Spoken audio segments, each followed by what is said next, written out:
Recording's begun. Recording has begun. You should have received a little notification for it. So, welcome everybody to How To Tuesday.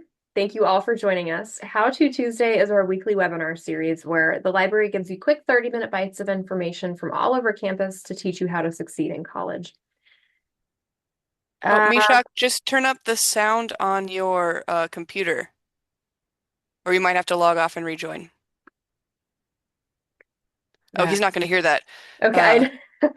All right, you got it. You got it. My name is Claire Reinert. I'm your teaching and learning librarian, and we are joined today by Catherine Guillen, the Associate Director of International Education, to talk to us about OPT. We are so happy to have you all with us today. We'll have a chance for questions at the end, or you can type them in the chat at any time. And we'll be putting a recording of the lecture component of this webinar on our website so that you can watch it later. And with that, I will go ahead and turn it over. that's right. Thanks for joining, everyone. I will do my best to leave space for questions at the end, but it is a lot of information to go through, and I would like to make sure to get the whole beginning to end process for post-completion OPT and ideally a little bit of time for a taste of what STEM extension looks like. So I am going to figure out how to share my screen. Screen number one. It's going to look kind of like a repeating thing forever for a second there. Oh, can everyone see the PDF form? Thumbs up. Okay, I see a nod, so I'm going to, okay, fantastic. I'm going to make this a little bit smaller here. So, for those of you who are graduating in May, this is going to be the most applicable to you this session. If you're not graduating in May, then you will not yet be eligible to apply for post-completion OPT. So the eligibility requirements are on the screen here. You can see them. The main things to be concerned with are that you are going to meet your graduation requirements for your program end date. Your program end date matches when you're done with school, and it's at least somewhere within 90 days before the completion of your program and no later than 60 days after. Because of processing times, I do recommend filing within that first 90 days, ideally within the first 30 days of those 90 days, right? So that would be, I believe, next week. So 90 days before May 15th is what would be the case for most of y'all who are on the call, I would hope.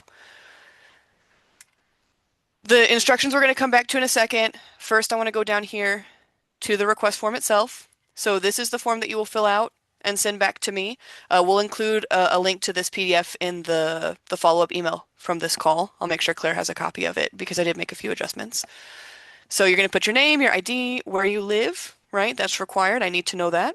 The type of OPT you're doing, your program of study, when you're done, right? So that'll be May. Again, if some of you are getting done in March, by the way, come talk to me as soon as possible because you're running a little bit out of time.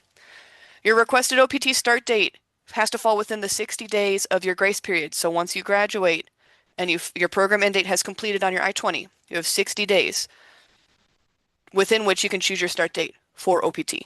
So if you're done on May 15th, that means the soonest date that you can pick is May 16th, the day after, right? The latest day you can pick is 60 days after. So I'm going to ask Google what's 60 days after May 15th. And Google says it's July 14th. So July 14th is the last possible start date you can pick. In terms of what makes the most sense for your start date for your OPT, that's something I cannot choose for you. If you choose a sooner start date, like the 16th, and you process it in February and you get your approval and you get your card, you can start working with an employer as soon as that start date has come to pass and you're holding the card in your hands, right? So the benefit of that is that you have a sooner eligibility start date to tell employers. The downside to that is that your unemployment days begin to count immediately. So when you're on OPT, you're allowed to have up to 90 days of unemployment time, right? 90 days where you're looking for work or in between jobs. So if you choose May 16th and you don't have a job lined up, or, you have a job lined up but it falls through, then you might be accruing more of those days right away. So that's something to keep in mind.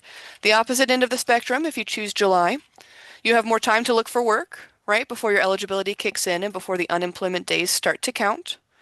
The downside to that is you cannot start before that date. So if you're interviewing and someone likes to hire you, they want you to start on June 1st, you're not able to do so because you don't have authorization to work. So students will ask me all the time what date they should pick. I usually say, if you're not sure, to pick something kind of in the middle, right? So maybe a June 15th sort of range, but really it's up to you. I cannot pick for you. And then you're going to probably check this box that you want the full year. Most people don't want a shorter end date. It's a very rare circumstance, and you've probably already spoken to me about it if that is the case. Okay. Once you fill all this out, you're going to send it to me. I'm going to check with your success coach that you've applied for graduation and you're enrolled in your final degree requirements. And then I will create the OPT I-20 and send it to you. I will send it to you the same day that I create it. That is important because once the request has been submitted in SEVIS, you have only 30 days to file your OPT. So if I send you the I-20 and you don't get around to filing it until 31 days, what will happen is the government's going to take your money and they're going to wait about 4 months and then they're going to deny you your OPT. So make sure once you get that I-20, you've set aside time in your day to do the application online. It takes about 30 minutes. Okay? I'm going to come back up here to the instructions page. So you're going to need some documents to file. The main thing you need is 470 American dollars. It's very expensive. That's for regular processing. Right, so that is a processing time that can fluctuate depending on the volume of applications that the processing center receives. May is a peak graduation time because it's a traditional graduation time. So they get a high volume of applications. Last year, anyone who filed after March 10th was not hearing back from the government until August at the earliest. Okay, so that's something really important to keep in mind. There is something called premium processing fee. If you have a job lined up with like Google or Meta, Amazon, really big company, big paycheck, you might want to guarantee a turnaround time within 30 days or less to get a response from the government. It is an additional $1,685 on top of the 470, so I do not recommend it in most cases.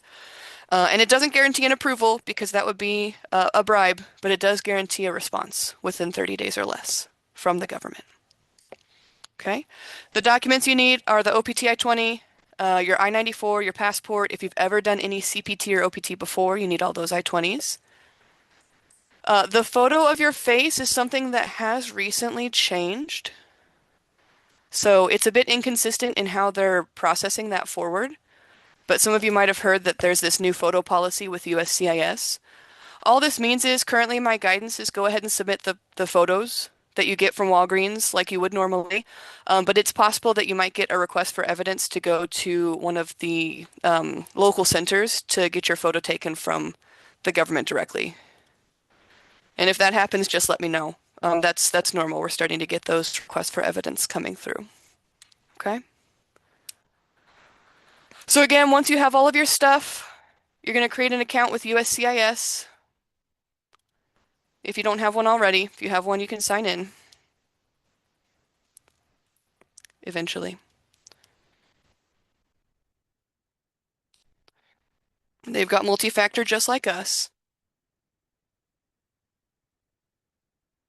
And it's the My USCIS portal. If you create an account, it usually defaults to this homepage, to My USCIS, not to what I just had. So I'm going to delete this so I can show you what it looks like. So typically when you log in, it ought to look like this with the very dramatic landscape of New York, right? And you'll file your form online. The form category is I-765, okay, for employment authorization. Once you fill that out and paid your money, you're going to get a receipt notice. I'm going to stop share because I don't need this right now. You'll get a receipt notice that starts with IOE and an estimated wait time that's wildly inaccurate. So don't worry when you see the wait time that says, 7 months or whatever. It's not typically accurate. The government will process your case. They'll reach an adjudication point is what they call it, to adjudicate your case. When they have done so, they will let you know if they need that photo or if they have any questions about your case. If they have no questions, then they might just send you an approval notice and say your card is being produced. We'll put it in the mail when it's printed. Okay. A couple things to note once you're at this stage. If your OPT has been approved for May 16th and it's May 20th, but you don't have your card, you cannot work. You need to have your card and be holding it in your hands and looking at it and saying, ooh, it's so shiny, right? Brand new from the government before you can start working. That's a required document for employment verification. Okay. It's really not a good idea to try and work without it because that can jeopardize your status. Once you start working and once your OPT begins, you'll get a login access to the SEVIS portal for OPT, and you can report employment in there, or you can just report it through me. So you can send me your offer letter and the OPT form we use. Either way, however you report, you'll send me your offer letter so I can know that I need to send you your I-20 with the employer listed on it. The reporting requirement for that is 10 business days. So if you start on May 20th with a job at Central Bank, right, our proud banking partner, you have 10 business days to report that employment through me and through the portal. I hope that makes sense to everybody. That's the basics about post-completion OPT. I was a bit more concise than I thought I would be, so I guess I'll pause here to see if anyone has particular questions about the post-completion OPT application process. I don't know.